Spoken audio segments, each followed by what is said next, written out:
ఆదివారం ఇలా దేవుని సన్నిధిలో చేరరాగలిగి దేవుని సన్నిధిలో మరింతవరకు పాటలతో మనం దేవుని స్తుతించి ఆరాధించాము.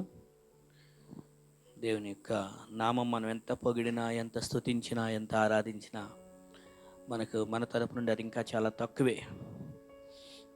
దేవుని ఆరాధించడంలో ఉన్న గొప్పతనం చాలా గొప్ప విషయం అన్నమాట. అది ఆరాధనలో గడిపే వారికి ఆ యొక్క రుచి, ఆ విషయం అర్థమవుతూ ఉంటుంది అన్నమాట. మరి ఈరోజు వాక్యము కొరకు అపోస్తల కార్యముల్లో 16వ అధ్యాయము, అపోస్తల కార్యములు 16వ అధ్యాయము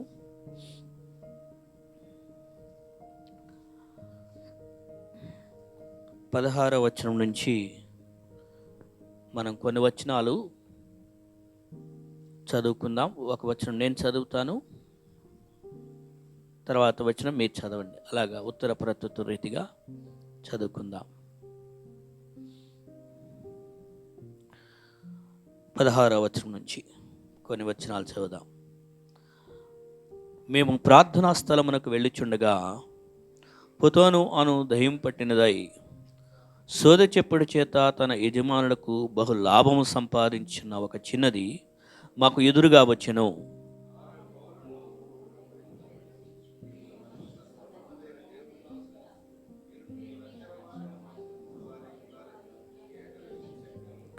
ఆమె ఈలాగు అనేక దినములు చేయుచుండెను గనుక పౌలు వ్యాకులపడి దానివైపు తిరిగి, నీవు ఈమెను వదిలిపొమ్మని యేసుక్రీస్తు నామమున ఆజ్ఞాపించుచున్నానని ఆ దెయ్యముతో చెప్పెను. వెంటనే అది ఆమెను వదిలిపోయాను.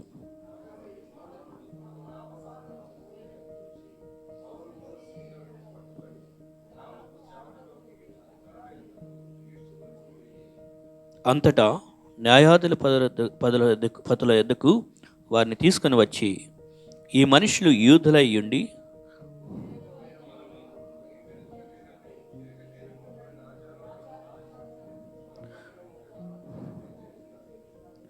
అప్పుడు జనసమూహము వారి మీదకి దొమ్మిగా వచ్చెను. న్యాయాధిపతులను వారి వస్త్రములు లాగివేసి వారిని బెత్తములతో కొట్టవలనని ఆజ్ఞాపించిరి.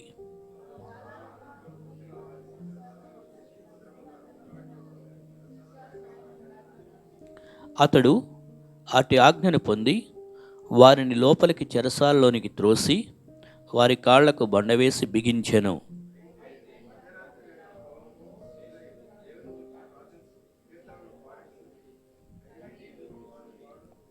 అప్పుడు అకస్మాత్తుగా మహాభూకంపము కలిగెను. చెరసాల పునాదులు అదరెను.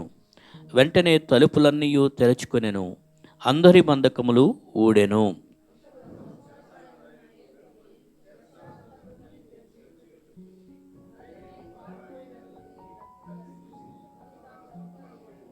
ఇరవై 28 కలిసి చదువుదాం.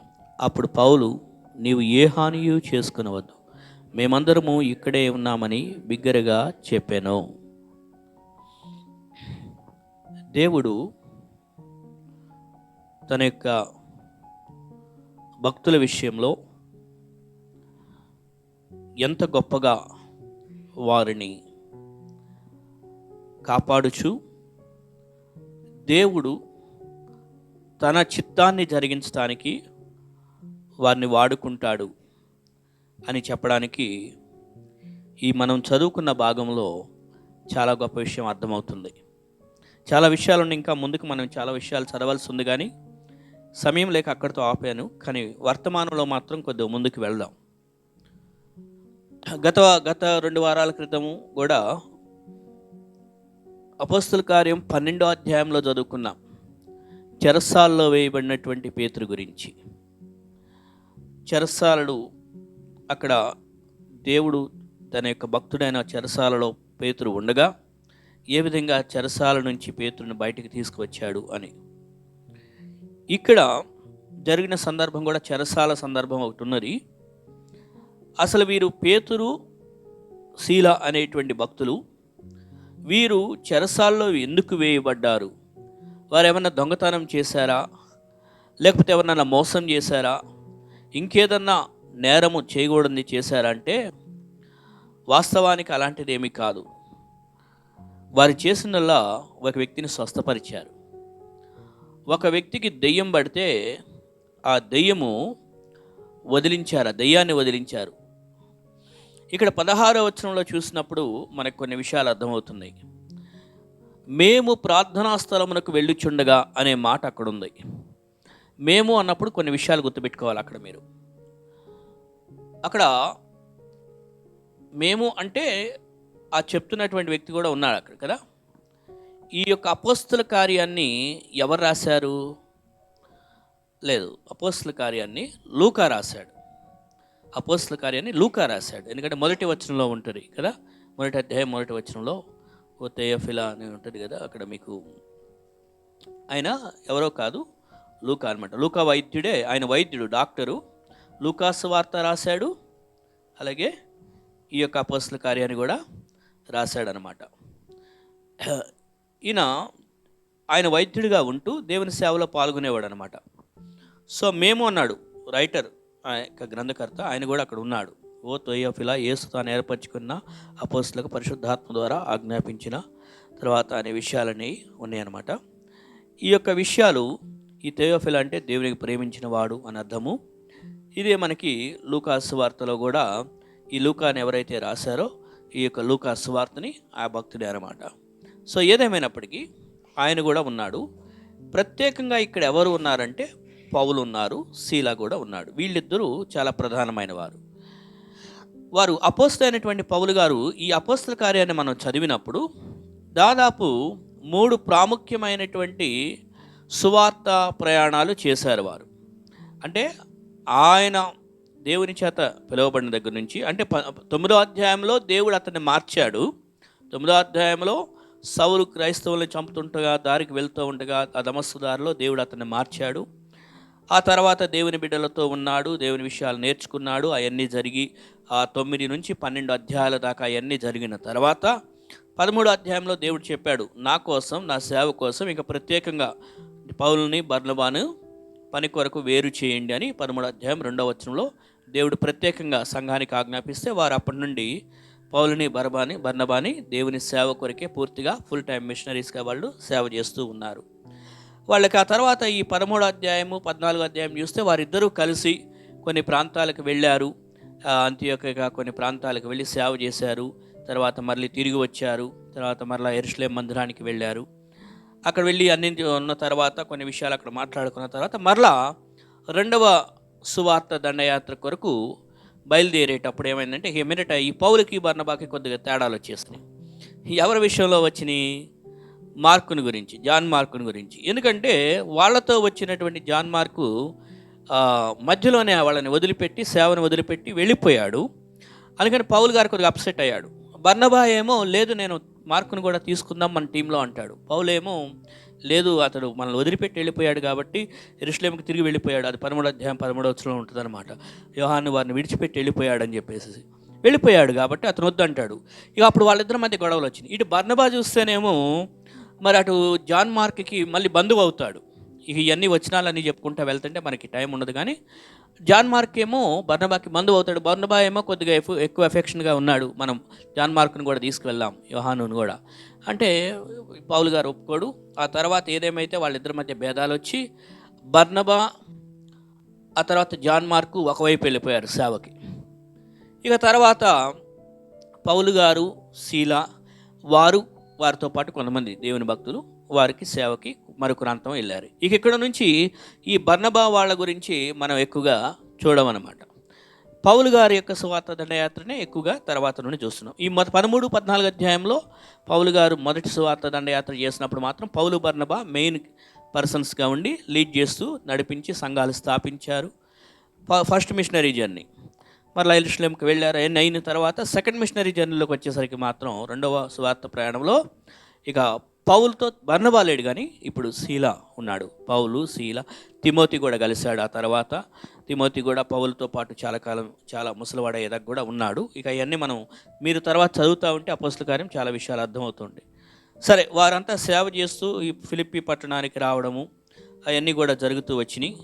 ఇక్కడ వచ్చిన తర్వాత ఈ స్థలంలో వారు దేవుని యొక్క మాటలు చెప్తూ ఉన్న సందర్భంలో ప్రార్థనా స్థలానికి వెళ్తూ ఉన్నప్పుడు రోజు ఏం జరుగుతుందంటే అక్కడ ఒక యవనస్తురాలు, ఒక చిన్నది అని ఉంది. ఒక చిన్నది అంటే 10 సంవత్సరాలు అవ్వచ్చు, 15 సంవత్సరాలు అవ్వచ్చు, యవనస్తురాలుగా ఉండొచ్చు. కాబట్టి ఆమెకి ఏం జరిగిందంటే ఆమెకి దెయ్యం పట్టింది. ఆ దెయ్యం ఏమని అరుస్తున్నది? 17వ వచనంలో ఆ యొక్క చిన్నదానిలో ఉన్న దెయ్యం ఆ, ఆ, ఆ,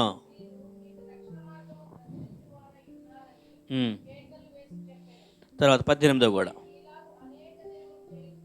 ఆ, ఉమ్, ఉమ్.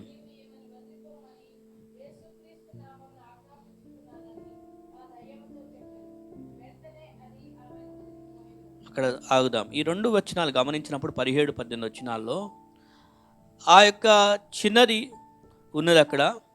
ఆమె రోజు కూడా ఏమంటుందంటే, ఈ మనుషులు సర్వోన్నతమైన దేవుని దాసులు, వీరు రక్షణ మార్గాన్ని ప్రచురిస్తారు అని కేకలు వేస్తూ ఉంటే పౌలు ఏం చేశాడంటే అక్కడ ఆమెలో ఉన్న ఆ దయ్యాన్ని వదిలిపోమ్మని యేసునామములో ఆజ్ఞాపించి ఆ దయ్యాన్ని వెళ్ళగొట్టాడు.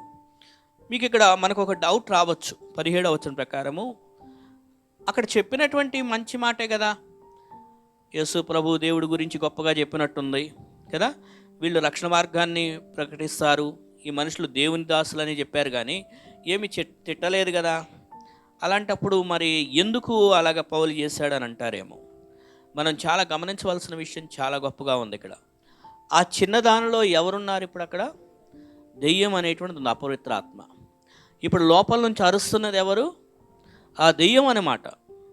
సో దెయ్యము చెప్తున్నాయి, వీళ్ళు సర్వోన్నతైన దాసులు, రక్షణ మార్గాన్ని ప్రచురిస్తారు అని చెప్పినప్పుడు అందులో తప్పేమీ లేదు కదా. పౌలు దాన్ని ఎందుకు అంత సీరియస్గా తీసుకోవాలి అని అనుకోవచ్చేమో. దెయ్యములు దేవుని గురించిన సువార్త చెప్పవలసిన పని లేదు, దేవుడు వాళ్ళకి అప్పచెప్పలేదు. అర్థమైందా? సువార్తను గురించి ప్రకటించమని కానీ, దేవుని గురించి గొప్పగా చెప్పమని కానీ, దేవుని దాసులను గురించి ప్రకటించమని కానీ దేవుడు దెయ్యాలకు అప్పచెప్పలేదు. దెయ్యములు చేస్తున్నాయి ఆ మాటలు అని అంటే కొన్నిసార్లు మనం సర్కాస్టిక్ వే అంటాం చూడండి, అలాగ దూషణకు సమానం అన్నమాట అవి. మనము సువార్త చెప్పాలి, మనం దేవుని సువార్త చెప్పాలి, కానీ దెయ్యాలు కాదు. ఎందుకని? యేసుక్రీస్తు వారు శిలువలో దెయ్యాల కొరకు చనిపోలా, పాపుల కొరకు శిలువలో చనిపోయాడు. దెయ్యములు దేవుని యొక్క శత్రువులు కాబట్టి అపవాదికి సంబంధించిన వాళ్ళు, సాతానుడికి సంబంధించిన వాళ్ళు. ఇక్కడ ఒక విషయం గమనించండి, యేసుక్రీస్తు వారు ప్రధాన యాజకుడిగా వచ్చాడు కదా, ఆయన యాజక ధర్మం కార్యం జరిగించాడు. ఇంకో విషయం, యేసుక్రీస్తు వారు ప్రధాన యాజకుడిగా వచ్చి యాజక ధర్మ కార్యాన్ని జరిగించి మనలను కూడా ఇప్పుడు ఎలా చేశాడు? రాజులైన యాజక సమూహంగా మార్చాడు. ఇప్పుడు ఆయన యొక్క రిలేటెడ్గా మనం కూడా చేశాడు. ఒకప్పుడు పాపులమే, కానీ క్రీస్తు శిలువలో రక్తం కార్చి ఇప్పుడు మన పాపాలు, మనం ఆయన్ని నమ్మినప్పుడు మన పాపాలు క్షమించి మనలను కూడా రాజులైన యాజక సమూహంగా యాజకత్వంలోనికి మార్చాడు. ఇప్పుడు మనకు యాజకత్వం అనేది ఉంది, దెయ్యములకు లేదు. సో యాజక ధర్మం, యాజకత్వం కలిగిన వారే చేయాలి. సో ఈ సువార్త ప్రకటించడం కానీ, ఆ దేవుని గురించిన విషయాలు మాట్లాడటం కానీ ఇది దెయ్యములకు సంబంధించింది లేదు. ఇక వాళ్ళకి ఆ ఛాన్స్ లేదు, ఇవ్వలేదు. సో మనం దేవుని పిల్లలం. దేవుడు ప్రధాన యాజకుడిగా యేసుక్రీస్తు వారు వచ్చి ఆయన యాజక ధర్మ కార్యం జరిగించి మనలను కూడా యాజకులుగా మార్చాడు. మనకుంది ఆ యాజకత్వం. ఆయన గురించి, ఆయన సర్వోన్నతుడైన దేవుని కుమారుడు, ఆయన లోకరక్షకుడు, మనం ఆయన నమ్ముకోండి, మనందరం నమ్ముకోవాలని మనం చెప్పాలి. దెయ్యములు చెప్పినంత మాత్రం దేవుడు అబ్బా దెయ్యాలు కూడా నన్ను మెచ్చుకుంటున్నాయని ఆయన పొంగిపోయే దేవుడు కాదు. అవసరం లేదు. దేవునికి ఆ యొక్క అసలు మహిమ రాదు అందులో అనమాట. అర్థమైందా? సో ఆ దెయ్యము ఈ విధంగా చేస్తున్న కారణం చేత పౌలు అది గ్రహించాడు కాబట్టి దేవుణ్ణే అపహాస్యం చేస్తున్నట్లుగా మాట్లాడుతున్న మాటలు కాబట్టి ఇవి, అందుకనే విడిచిపోమ్మని ప్రార్థన ఆయన ఆజ్ఞాపిస్తే దెయ్యం విడిచిపెట్టి వెళ్ళిపోయింది. ఇప్పుడు ఆ పాపకి ఓకే. ఇప్పుడు ఆమె విడుదల పొందింది. ఆ యవనస్తురాలు, ఆ చిన్న పాప ఎంత ఏజ్ అయినప్పటికీ చిన్నది అని ఉంది ఇక్కడ. ఆ రోజుల్లో వాళ్ళకు ఉన్నటువంటి పరిస్థితులను బట్టి పెళ్ళయ్యేంత వరకు కూడా ఒక స్త్రీని ఒక చిన్నది అన్నట్లుగానే సంబోధించేవారు. సో ఏమైనా ఆ వయసు ఏమైనప్పటికీ కూడా ఆమెను ఆ దెయ్యం వదిలిపెట్టి వెళ్ళిపోయిన తర్వాత ఆమె క్షేమంగా ఉంది. అక్కడ దాకా బాగానే ఉంది, రైట్, వాళ్ళు మంచి చేశారు. అందుకని తర్వాత చూస్తే ఏమైంది అని అంటే 19వ వచనంలో అసలు కథ అనేటువంటిది మనకి ఇంకా క్లారిటీ అర్థమవుతున్నది.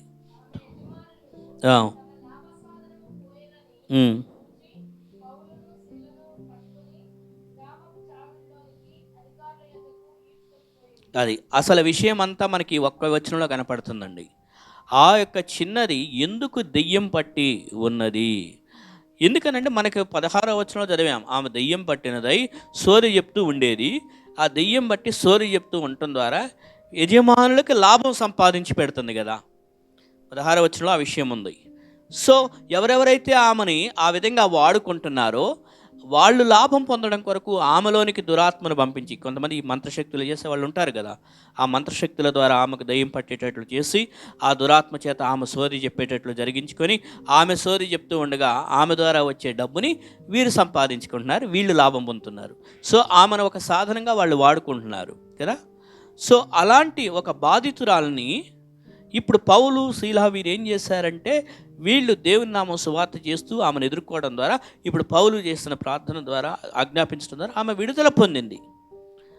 ఆమెకు స్వస్థత వచ్చింది, ఆమె విడుదల పొందింది. ఆమె ఇప్పుడు ఆ బాధ్యతరాలుగా అక్కడ అంతకాలం బాధపడింది, కానీ ఇప్పుడు ఆమెకు విడుదల వచ్చింది, మంచిది. కానీ వీరు ఎవరైతే ఆమెను సాధనంగా వాడుకున్నారో వాళ్ళకి లాభము పోయింది.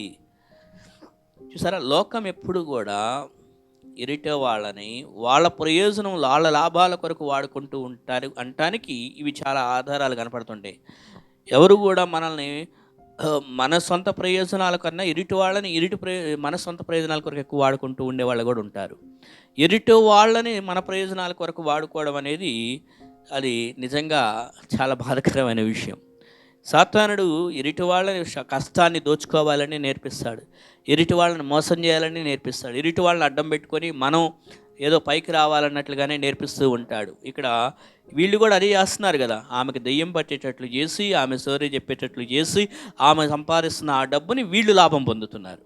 సో లోకంలో కూడా మనుషులు ఉంటారు, ఇప్పుడు లిటరల్గా ఇట్లా సోరీ చెప్పి చేర్చుకించుకొని అలా కాకపోయినా ఎవరో ఒకళ్ళు అడ్డం పెట్టుకొని మనం బతుకుదాము లేకపోతే ఇదేవుదాము అని అన్నట్లుగా ఉంటారు కొంతమంది. అయితే అలాంటి వాళ్ళ ఎస్పెషలీ సాతానుడు మనుషులను, ఎందుకంటే మనుషులు దేవుని యొక్క దేవుని యొక్క రూపంలో సృష్టించబడినవారు, కానీ వాడి కొరకు వాడుకోవాలని సాతానుడు ప్రయత్నం చేస్తుంటాడు. అందుకే దేవుడు విడుదల జరిగించాలనే దేవుడు యేసు ప్రభు వారి లోకంలోనికి వచ్చారు, మనల్ని విడిపించాడు. యేసుక్రీస్తు వారి ద్వారా మనం స్వతంత్రులమయ్యాం. కుమారుడు మనలను స్వతంత్రులుగా చేశాడు, ఆ విషయం మర్చిపోవద్దు. ఎవరికి మనం బానిసత్వంగా దాసోహంగా బ్రతకవలసిన పని లేదు. అలనాడు ఐగుప్తులో ఇశ్రాయేలు ప్రజలు ఐగుప్తులో బానిసత్వంలో ఉన్నారు ఆ ఫరో యొక్క చేతిలో, అందుకే దేవుడు వాళ్ళని విడిపించాడు. సో మన దేవుడు మనల్ని దాసోహంగా మనల్ని ఉండమని చెప్పట్లా. దేవుడు మనం ఎవరి కోసమో బానిసలుగా బ్రతకవలసిన పని లేదు.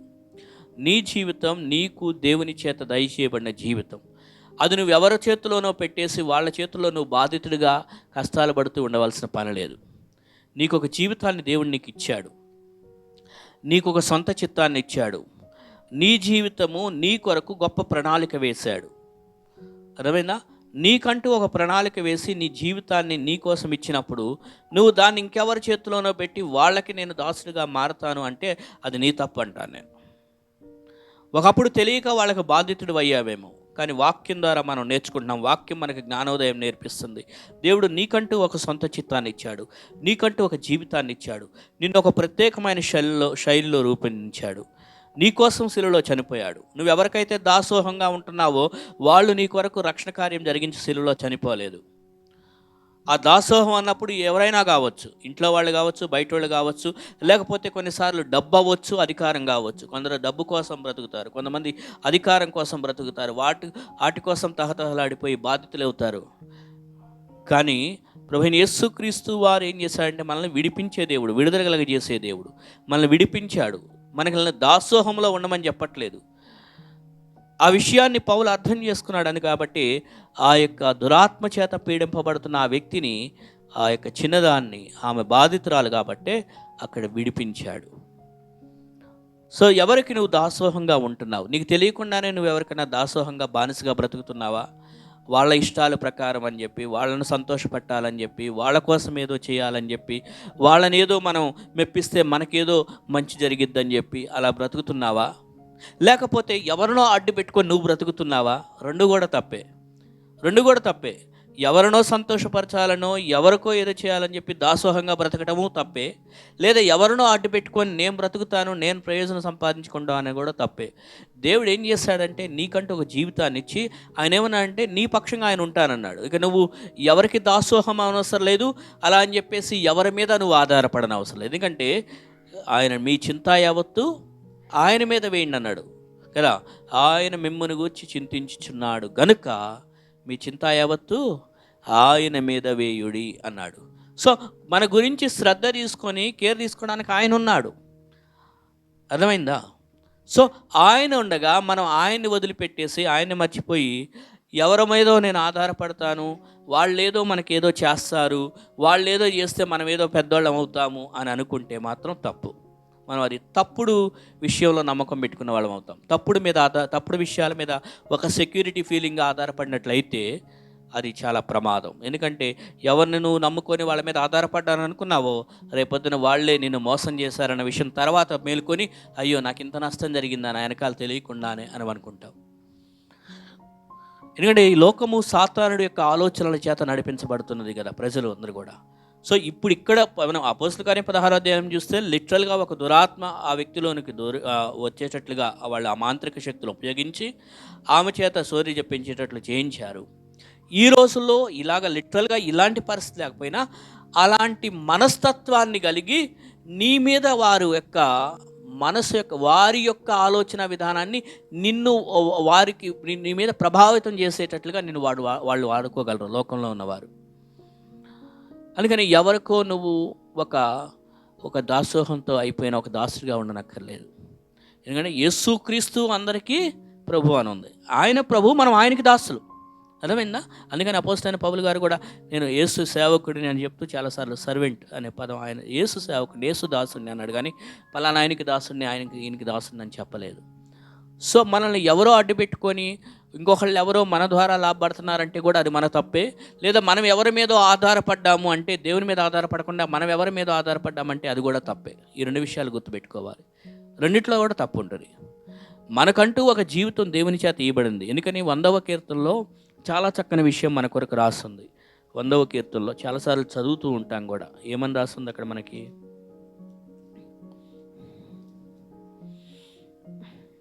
చదువుతావా జస్టిన్? పిల్లలు కూడా బైబిల్ క్లాసెస్ చదవాలి, ఈ బైబిల్ వచనాలు. 100వ అధ్యాయం 1 నుంచి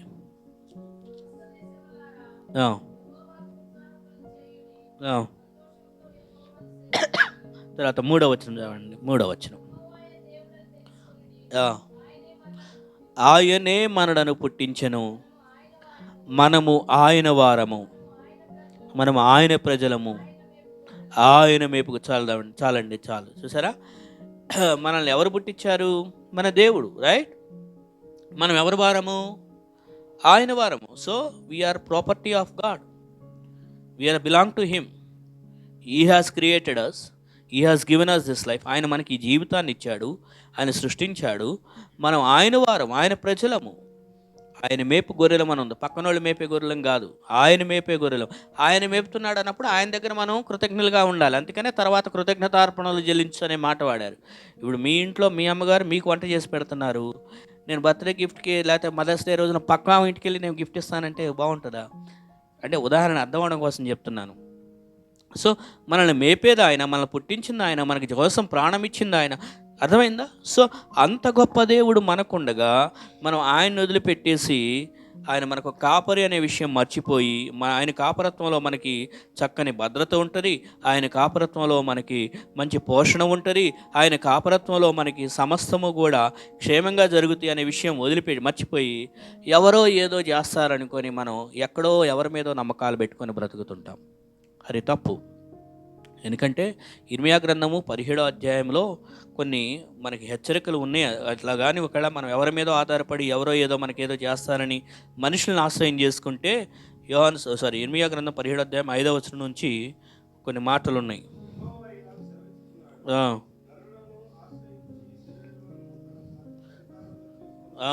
నరులను ఆశ్రయించి ఆ, ఆ, చాలండి. చూసారా, నరుల్ని, శరీరాలని ఆధారం చేసుకొని వాళ్ళు ఏదో చేస్తారు నా కోసం, వీళ్ళు ఏదో చేస్తారు నాకు, పలానా ఆయన మా కుటుంబంలో చాలా పెద్ద వ్యక్తి ఉన్నాడు కదా, ఆయన చాలా రిచ్ పర్సన్ కదా, ధనివంతుడు కదా, లేకపోతే ఆయన పలానా వ్యక్తి నా కుటుంబంలో పలుకుబడి ఉన్న వ్యక్తి కదా, లేకపోతే మా కుటుంబంలో పలానా వ్యక్తి చాలా అన్నిటిలో గతంలో ఎంతోమందికి చేశాడు కదా, కాబట్టి నాకేమి భయం, ఆయన ఉన్నాడు అని మనుషుల మీద, వాళ్ళ మీద, వీళ్ళ మీద ఎవరినో మనం ఆశ్రయంగా చేసుకొని ఆధారంగా చేసుకుంటే అప్పుడు ఏమైపోయింది, ఆటోమేటిక్గా హృదయం అనేటువంటిది దేవుని నుంచి తొలగిపోతుంది. అంతే కదా, దేవుని నుంచి తొలగిపోయింది అని అంటే వెంటనే అలాంటి వాడిని దేవుడు ఏం చెప్పాడు ఇక్కడ, శాపగ్రస్తుడు. అర్థమైందా? దేవుని మీద ఆధారపడకుండా, దేవుని మీద నమ్మకం పెట్టుకోకుండా, దేవుణ్ణి పూర్తిగా అయ్యా నువ్వే నాకు సమస్తము అని ప్రతి విషయానికి ఆయన దగ్గర అడగకుండా ఎవరో ఏదో చేస్తారనో, లేకపోతే కొంతమంది నా శక్తిని నేను నమ్ముకొని బ్రతుకుతున్నానన్నా, నేను ఎవరి మీద బ్రతకట్లేదంటారు. నీ శక్తిని నువ్వు నమ్ముకొని బ్రతకడం కూడా తప్పు అంటాను నేను. ఎందుకంటే బైబిల్ ఏముందంటే తన మనస్సును నమ్ముకునేవాడు బుద్ధిహీనుడు అని ఉంది. సో మన మనసును కూడా మనం ఆధారపడదు, నాకేమి నా శక్తి ఉంది. దేవుడు రేపొద్దున ఒక చిన్న ఏదో పెడతాడు, ఏమైపోయింది నీ శక్తి? ఏం చేయలేవు. ఇంట్లో మంచం మీద నుంచి కాలు కింద కూడా పెట్టలేవు. ఇప్పుడు అనుకుంటామేమో నాకేమి, నేను ఆరోగ్యంగా ఉన్నా, నేను తిరుగుతున్నా. చిన్నది ఏమన్నా జస్ట్ అలా ఆయన కొద్దిగా మార్పు చేస్తే చాలు శరీరంలో, మంచం మీద నుంచి కాలు కింద పెట్టకుండా దేవుడు చేయగలిగిన శక్తి గల దేవుడు. అందుకనే మనం బ్రతికేది మన శక్తిని బట్టి కాదు. పౌలు గారు అన్నారు, నేను సమస్తమును చేయగలను, కానీ దేని ద్వారా? నన్ను బలపరుచుచున్న వాని యొక్క బలమును బట్టి. నన్ను బలపరిచేది దేవుడు. ఆయన ఇచ్చే బలం నాలో, ఆయన ఇచ్చే జీవం నాలో ఉంది కాబట్టి ఆయన సహాయం చేయటం ద్వారా నేను చేయగలుగుతున్నాను. అంతేగాని నాకంతా తెలుసు, నేనంతా చేస్తాను అని అనుకోవద్దు. ఎప్పుడు కూడా మన సొంత శక్తి మీద కూడా ఆధారపడద్దు. ఈ లోకం ఏం నేర్పిస్తుందంటే బిలీవ్ ఇన్ యువర్ సెల్ఫ్ అని నేర్పిస్తుంది, నిన్ను నీవు నమ్ముకో అని. సెల్ఫ్ కాన్ఫిడెన్స్ అనే పదం ఒకటి ఎక్కువగా హైలైట్ చేస్తూ ఉంటుంది, నిన్ను మీద నీకు నమ్మకం ఉండాలి అని. నో, బైబిల్ అలా చెప్పదు. సెల్ఫ్ కాన్ఫిడెన్స్ అనే పదం నేర్పించదు. ఎస్పెషల్లీ మనం ఈ కేజేవి ఇంగ్లీష్ బైబిల్ చదువుతున్నప్పుడు వర్సెస్లో అక్కడ కూడా ఈ సెల్ఫ్ కాన్ఫిడెన్స్ అనే పదం ఉండదు అనమాట. అది నీ సెల్ఫ్గా నీ మీద నీకు నమ్మకం పెట్టుకోవడం, అది తప్పు. అది నేను నీ మీద ఎప్పుడు కూడా నమ్మకం పెట్టుకోవద్దు. అది సమస్తానికి ఆయనే ఆధారం. సో ఇక్కడ ఇదంతా ఎందుకు చెప్పుకున్నాము అని అంటే, మరలా ఆ అపోస్తల కార్యంలో మనకు అర్థమవుతుంది, ఆమెను ఒక బాధితురాలుగా వాళ్ళు ఉపయోగించుకుంటున్నారు. ఆమె వాళ్ళకి దాసోహం అయిపోయింది. వాళ్ళకి అలాగా ఆత్మచేత వాళ్ళు ఆమెను కంట్రోల్ చేస్తూ ఉంటే ఆ దురాత్మ కంట్రోల్లో ఆమె ఉంది. కానీ దేవుని బిడ్డలుగా పౌలు, శీల, దేవుని యొక్క భక్తులు ఏం చేశారంటే ఆమెకున్నటువంటి ఆ యొక్క సమస్య నుంచి, ఆ దాసోహమైన పరిస్థితుల నుంచి విడిపించారు. ఆమెను విడిపించారు. వెంటనే ఆ దెయ్యం ఏం చేసిందంటే వదిలిపోయింది. దెయ్యములు కూడా యేసుక్రీస్తుని గురించి మంచి మాటలే మాట్లాడతాయి. కాబట్టి ఏ ఆత్మ మనం గ్రహించాలి, అది దెయ్యపు ఆత్మ అయితే మనం గద్దించాలి.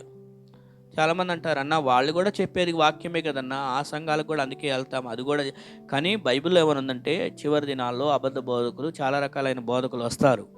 దురద చెవులు గల వాళ్ళు ఏం చేస్తారంటే అలాంటి ఇంపైన మాటలు, అవి కూడా వింటంటే ఆ పదాలు బాగున్నాయి అన్న, ఆ పదాలు అసలు ఏదో నన్ను ఉర్రూతలాగిస్తున్నట్లు, నన్ను బాగా ప్రోత్సహిస్తున్నట్లుగా అనిపిస్తున్నాయి. కానీ ఇప్పుడు ఈ దెయ్యం కూడా బలుగుతుంది కదా ఇక్కడ. ఏమని? ఈ మనుషులు సర్వోన్నతులైన దేవుని కుమారులు, ఈ మనుషులు వీళ్ళు మీకు రక్షణ మార్గాన్ని ప్రచురిస్తారు అని కేకలు వేసి గట్టిగా అరుస్తున్నాడంట. అబ్బా, ఇంత చక్కని బోధ చేస్తుంటే మనం ఎలాగ చెడు అనుకుంటామని అంటారేమో. లోపల మనం అందుకే గ్రహించాలి. పరిశుద్ధాత్ముడు మనకు అర్థం చేపిస్తాడు, అవతల ఏ స్వరం అది, ఏ ఆత్మతో కూడినటువంటిది, దెయ్యపు ఆత్మ అని పౌలు శీలలు గ్రహించారు, దేవుని బిడ్డలు గ్రహించారు. కాబట్టి అక్కడ గద్దించడం జరిగింది. సో బైబిల్ పట్టుకొని బోధించినంత మాత్రాన, బైబిల్ పట్టుకొని తిరిగినంత మాత్రాన, మనం యూట్యూబ్లో వచ్చే ఛానల్ అన్నీ పెట్టుకొని వాక్యం విన్నంత మాత్రాన సరైన బోధ అయిపోదు. మనం సరైన ఆత్మతో వింటున్న వారం అవ్వం. ఆ విషయం గ్రహించండి.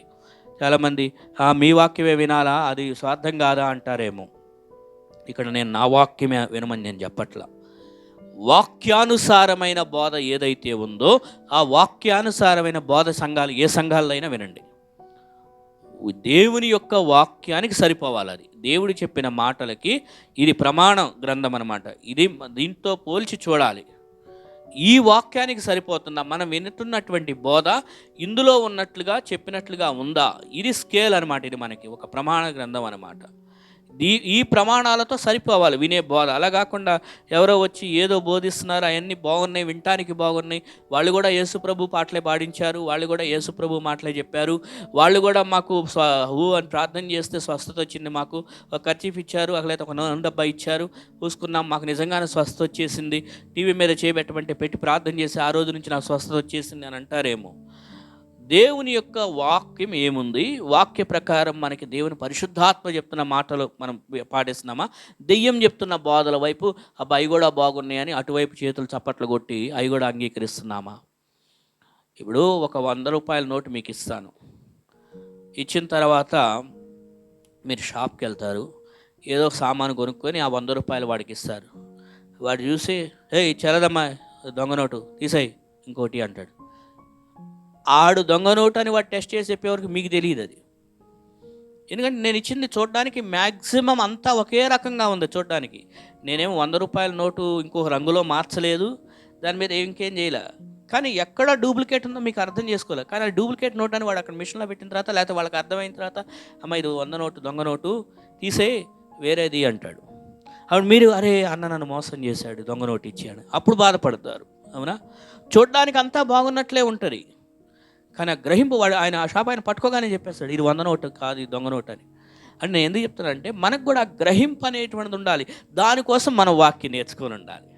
ఈ వాక్యం ఏంటో నేర్చుకోకుండా ఎవరు చెప్పినా అంతా దేవుని మాటలే, అంతా దేవుని వాక్యమే మేము కూడా వింటామనంటే, ఇగో ఇక్కడ ఈ కేకలేస్తున్నటువంటి ఈయన మాటలు కూడా అప్పుడు పౌలు శీలు ఏమనాలంటే, అబ్బా ఈ చిన్నది కూడా దేవుని వాక్యం బాగా ప్రకటిస్తుంది, మాతో పాటు తీసుకెళ్దాము, స్త్రీల కూడికో సండే స్కూల్కు మీడికో బాగా ఉపయోగపడుద్ది అని అనుకుంటారు. అంతేగా?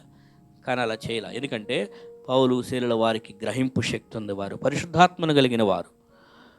అందుకే ఆమెను ఆ దెయ్యపు యొక్క బంధకాల్లో నుంచి విడిపించారు. ఆమెను కొందరు వాడుకుంటున్నారు, ఆమెను అడ్డం పెట్టుకొని సంపాదించుకుంటున్నారు. నీ జీవితం ఎవరికో ఇంకో రకంగా నువ్వు బాధితుడు కానక్కర్లా. నీ జీవితం నువ్వు దేవుని మహిమ కొరకు బ్రతకాలి, నువ్వు ఒక సాక్ష్యాన్ని కలిగి ఉండాలి, నీ జీవితం నీవు దేవుని కొరకు వాడబడాలి. మనం చదువుకున్న భాగాల్లో ఇంకా చాలా విషయాలు ఉన్నాయి, కానీ చెప్పుకోవడానికి ఇంకా సమయం లేక అక్కడితో ఆపుతున్నాను. కానీ ఒక విషయం గుర్తుపెట్టుకోవాలి, ఇక్కడ పౌలు శీలులు ఏ విధంగా అయితే ఆమెను విడిపించారో మనం గ్రహింపగలిగిన వారంగా మనము కూడా మన మధ్య ఉన్నటువంటి ప్రజలు ఎవరైనా వారికి తెలియకుండా కొన్ని యొక్క తప్పుడు విధానాల్లో వారు ఇరుక్కుపోయినట్లయితే, కొన్ని సమస్యల్లో చిక్కుకుపోయినట్లయితే వారి కొరకు మనం ప్రార్థన చేసి వారిని విడిపించే బాధ్యత ఏదైతే ఉందో అది చేయాల్సిన బాధ్యత మనకుంది. తప్పుడు బోధలో చిక్కుకుపోతాం. కొంతమందికి నేను డైరెక్ట్ చెప్తా, ఎవరిని అడిగినప్పుడు ఎవరిని చెప్పినప్పుడన్నా మీరు ఏ సంఘానికి వెళ్తున్నారంటే వాళ్ళు ఏదన్నా కొన్ని సంఘాల పేర్లు చెప్పారనుకో, నేను వాళ్ళకి చెప్తా ఆ సంఘానికి వెళ్ళొద్దు. అదేంటన్నా అక్కడ కూడా మాకు కూడా వాక్యం చెప్తారు, ప్రార్థన బాగానే ఉంటుందంటే అది వాక్యానుసారమైన సంఘం కాదని నాకు తెలుసు, అది వెళ్ళొద్దు అని అట్లా చెప్తాం మనం. ఇంకా వింటారా వినరా తర్వాత విషయం. అలాగా కొన్ని మనం అది ఉదాహరణగా చెప్తున్నాం. అలాగా చాలా విషయాలు కొంతమంది యేసుప్రభు బొమ్మను పెట్టుకొని ఇదిగో మేము నమ్ముతాం, నేను అంటాను అది పెట్టుకోవద్దు అని. యేసుప్రభు బొమ్మ పెట్టుకోవద్దు, ఎందుకంటే అదొక ఫోటో. యేసుప్రభు ఏమన్నారంటే విగ్రహం చేసుకోవద్దు అంటే ఆ యొక్క యేసుప్రభుని దేవుడిగా ఆ ఫోటో చూసుకొని వాళ్ళు గౌరవిస్తున్నారు. అట్లని చెప్పి మనం ఫోటోలు తీసుకోకూడదని కాదు, అర్థమైందా? ఫోటోలు తీసుకోవద్దని నేను చెప్పట్లా, మన ఫోటోలు మనం పెట్టుకోకూడదని. అంటే మన ఫోటోలు చూసుకోవడానికి కొన్ని జ్ఞాపకాలు ఆ పర్పస్ వేరు, ఉద్దేశం ఇంపార్టెంట్ ఇక్కడ. సో యేసు ప్రభు కూడా ఫోటోల్లో కూడా లేడు, ఆయన వాక్యము ఉన్నాడు, ఆయన వాక్యమే మనకు అర్థము, దేవుడిగా ఉన్నాడు, వాక్యమే దేవుడు. సో ఈ విషయాన్ని గ్రహించాల్సిన విషయం ఏంటంటే మనం మన ఇంట్లో మన వాళ్ళలో ఇంకెవరైనా వాక్యానుసారం కాకుండా చూడటానికి వాక్యంలాగే అనిపించేటువంటి బంధకాల్లో ఇరుక్కున్నట్టుంటే వాళ్ళని విడిపించే బాధ్యత మనది. ఎందుకని ఒక మాట ఉంది గలతీయులకు రాసిన పత్రికలో 6వ అధ్యాయంలో 1వ వచనం ఒకసారి చదువుతారా? గలతీ 6వ అధ్యాయం 1వ వచనం నుంచి.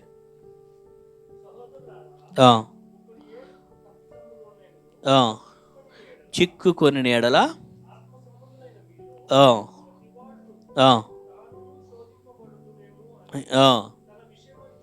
తన విషయమై చూచుకొనుచు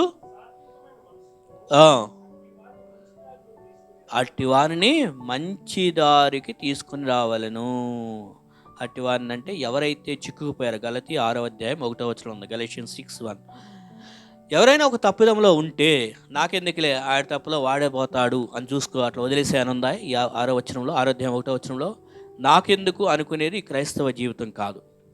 నాకెందుకులే అనుకోవడం క్రైస్తవ జీవితం కాదు. ఏమండి, దేవుని పిల్లలంగా, క్రీస్తు బిడ్డలంగా నాకెందుకులే అనే నిర్లక్ష్య వైఖరి క్రైస్తవ జీవితం కాదు. ఎప్పుడైతే మనము ఎరిటి వాళ్ళకి సహాయం చేయడానికి మనం సాహసిస్తామో అది నిజం. ఎందుకంటే నీ సొంత కొడుకో, నీ సొంత కుమార్తె, నీ సొంత అన్నో, చెల్లో, తమ్ముడో ఏదైనా ప్రమాదంలో ఉన్నారంటే వదిలేస్తామా? వాళ్ళకి మంచి విషయం నేర్పిస్తాం. అలాగే ఇక్కడ కూడా ఎవరైనా తప్పిదంలో ఉన్నప్పుడు, ఎట్లాగే మన ఇంట్లో వాళ్ళు కూడా ఇలాంటి విషయాల్లో ఎక్కడైనా తప్పుగా పడిపోతున్నప్పుడు, అయ్యో నేను కూడా పడిపోయే సందర్భాలు వస్తాయి కదా, నాకు కూడా కనికరం అవసరం కదా, నేను కూడా శోధింపబడుతుంటాను కాబట్టి అలాంటి పొరపాట్లు నాతో కూడా జరుగుతుంది కాబట్టి నేను జాగ్రత్త పడుతూ ఉండాలి.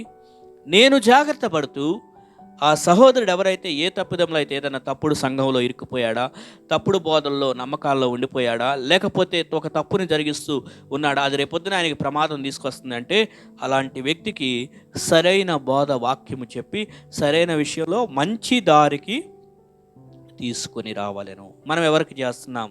మన ఇంట్లో వాళ్ళు కానీ, మన సంఘస్థులు కానీ, మన స్నేహితులు కానీ, ఇంకెవరైనా తప్పుడు దారిలో ఇంకా రక్షణ పొందలేదా, వారికి రక్షణ మార్గం గురించి బోధించండి. అది వాళ్ళని మనం మంచి దారిలో తెచ్చిన వాళ్ళు అవుతాం. ఒకవేళ రక్షణ పొందినా, ఒకవేళ తప్పుడు విషయాల్లో ఉండిపోయారా, వాళ్ళని మంచి దారికి తీసుకొచ్చే ప్రయత్నం చేద్దాం. చెప్పడం మన బాధ్యత, వాళ్ళని మార్చడం మన బాధ్యత కాదు, కానీ చెప్పడం మన బాధ్యత.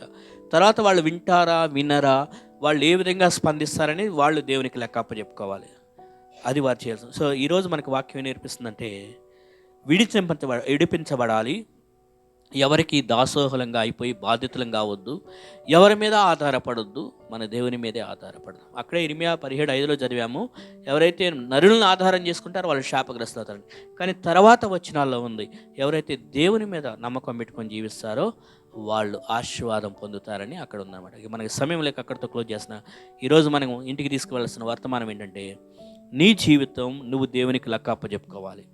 వేరే వాళ్ళకన్నా కూడా ముందు నువ్వు నీకుగా దేవునికి లెక్క అప్పచెప్పుకోవాలి. అట్ ద సేమ్ టైం నీ సహోదరులు ఎవరైనా తప్పిదములు ఉంటే వారిని మంచి దారిలోకి తీసుకొచ్చే బాధ్యత కూడా నీకుంది.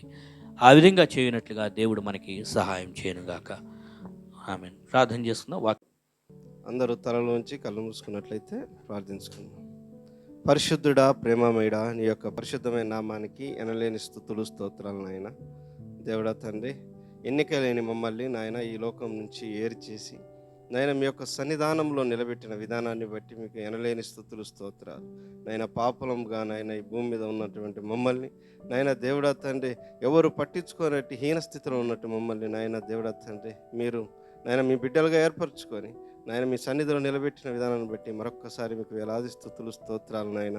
దేవుడా తండ్రి, విన్న వాక్యాన్ని బట్టి దేవుడా తండ్రి, మేము ఎవరికి దాసులం కాకుండా ఉండడానికి నాయన ఆ శిలువ యొక్క మహా త్యాగాన్ని బట్టి దేవుడా తండ్రి మమ్మల్ని స్వతంత్రులుగా చేశావు. దేవుడా తండ్రి, ఇప్పటి వరకు మేము నాయన ఎవరికైనా దాసులుగా ఉంటున్నామేమో నాయన, మమ్మల్ని మేము పరీక్షించుకునేలాగున మీ వాక్యం ద్వారా మమ్మల్ని గద్దించావు. నిజమే తండ్రి, కీర్తనలు 99:5 చెప్పినట్లుగా మన ప్రభు అయిన దేవుడిని యెహోవాని నాయన గణపరచుడి నాయన, ఆయన పాదపీఠముల దగ్గర మీరు సాగిలపడుడి, ఎందుకంటే మీరు పరిశుద్ధులని చెప్పారు నాయన. దేవుడా తండ్రి, మేము మీకు దాసులము మాత్రమే ఉండులాగున, మరి ఈ లోకంలో ఎవరికి మేము దాసులుగా ఉండకుండాలాగున మీరు కృపను దయచేయండి నాయన. విత్తబడిన వాక్యం ఫలించలాగున కృపను దయచేయండి. ఇప్పటి వరకు జరిగిన కార్యక్రమం అంతట్లో మీరు తోడుగా ఉన్నారు, ఇక జరగబోయే కార్యక్రమం అంతట్లో కూడా మీరు తోడుగా ఉండమని దేవుడా తండ్రి, ఇప్పుడు జరిగినంతటిలో నాయన మీకు మహిమకరంగా నాయన, సాతానికి అవమానకరంగా ఇక్కడున్న మా అందరికీ దీవెనకరంగా ఉండులాగిన కృపను దయచేస్తారని నమ్ముతూ నజరేయుడైన యేసుక్రీస్తు వారి పరిశుద్ధమైన నామంలో బతిమలాడి వేడుకుంటూ ముగించుకుంటున్నాను పరమ తండ్రి. ఆమేన్.